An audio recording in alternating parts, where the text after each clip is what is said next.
Créer une force de motivation pour faire le changement. Alors, pour créer la force de motivation, il y a deux pôles.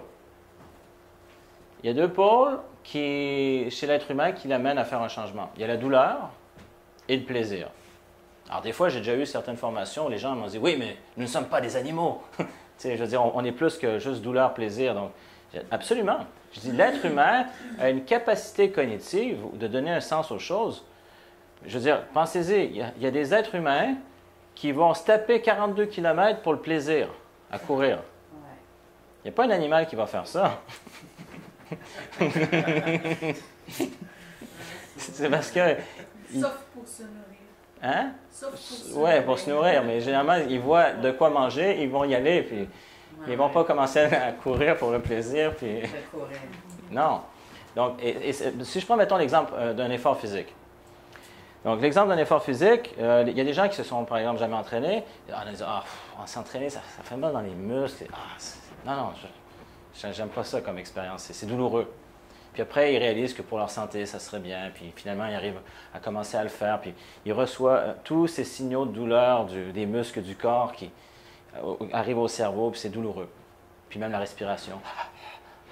Puis petit à petit, après, ils réalisent, mais je me sens bien après. Justement, les endorphines, des hormones comme ça. Fait que là, ils commencent à faire un lien, c'est bien.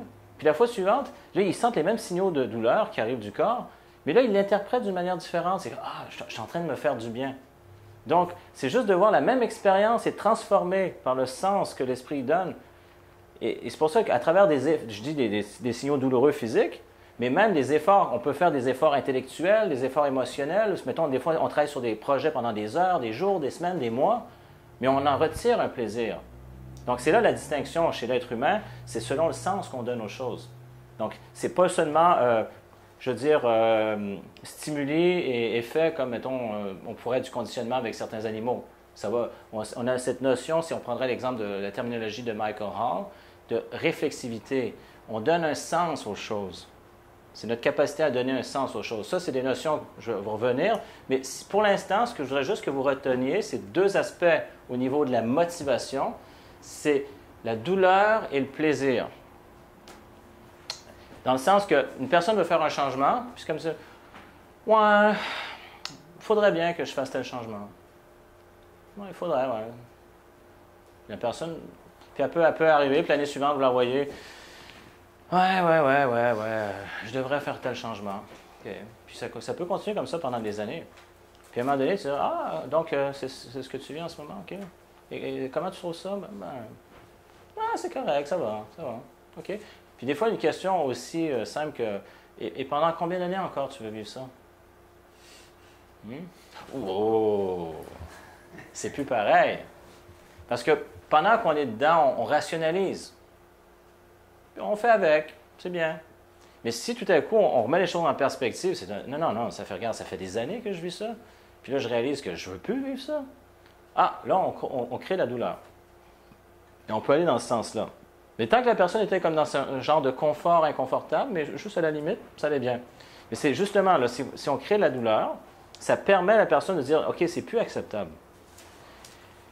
Et ça correspond, je dirais, au départ, la notion de douleur, c'est un mécanisme de survie. On va s'éloigner de ce qui est douloureux pour survivre. Donc, si on associe quelque chose à une douleur, on va s'en éloigner. Ensuite, on peut aller vers le plaisir. Donc, d'imaginer qu'est-ce qu'on va retirer une fois que le changement va être fait, tout ça. Mais des fois, il y a des coachs qui sont très positifs, ils veulent amener les gens tout de suite au plaisir. Imagine-toi si tu fais le changement, tu vas pouvoir vivre ça, puis la personne est là, ouh, yeah! Donc, elle est toute excitée.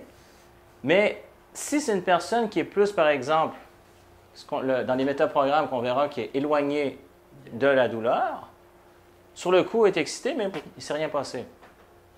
Donc, c'est important d'utiliser les deux pôles.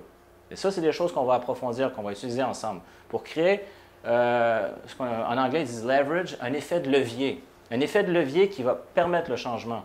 Quelqu'un peut avoir parlé d'un changement qu'il veut faire depuis longtemps, mais grâce à ces pôles de motivation, ça crée cet effet de levier où le changement est amorcé. J'avais une question, David. Oui. Si on prend ton idée là, de la personne qui veut s'entraîner, OK? Elle commence à le faire. Oui. Bon, là, elle va tirer un bénéfice. elle change d'état. Mhm. Et puis, elle recommence après tant de temps à retomber dans un état de ah non, j'en fais plus, je suis tannée. Ça s'expliquerait comment, ça? Donc, alors, mettons, la personne s'est entraînée. Oui, elle a goûté Elle a goûté ça et elle a arrêté. Oui, pour OK. retomber dans l'état. De léthargie, ou C'est elle ça. fait plus rien. Puis OK. là, elle constate qu'elle engraisse, puis que là, va falloir encore que je retombe OK. dans cet état-là. Alors là, on arrive à ça.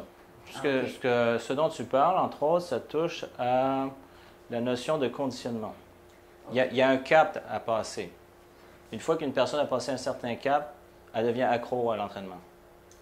Ah, OK. J'ai juste j'ai compris. On en était donc ici à créer une force de motivation. Il y a deux pôles. Est-ce que c'est clair? Est-ce que vous avez besoin de précision par rapport à ça? On va y revenir, mais pour l'instant. Est-ce que ça va? OK. Oui? Oui. Oui, OK, je n'étais pas juste... OK. Vas-y. Est-ce que ça rentre uniquement dans le cadre de, par exemple, les gens qui sont plus allés vers et ceux qui sont plus éloignés d'eux, ou il y a plein d'autres situations dans lesquelles ça... Ça s'adresse à tous les êtres humains. Tous les êtres humains. Donc, ce que je dirais, c'est que dans la population, ce qu'on observe, bon, premièrement, juste au niveau de notre instinct de survie, c'est automatique, la douleur est plus stimulante que le plaisir. Ceci dit, il y a des gens dans la population, ce n'est pas la majorité, je n'ai pas le pourcentage, mais qui sont plus motivés par le plaisir. Un exemple que je donne souvent quand je donne la formation sur les métaprogrammes, je dis, imaginez que vous avez une équipe de service à clientèle puis une équipe de vente.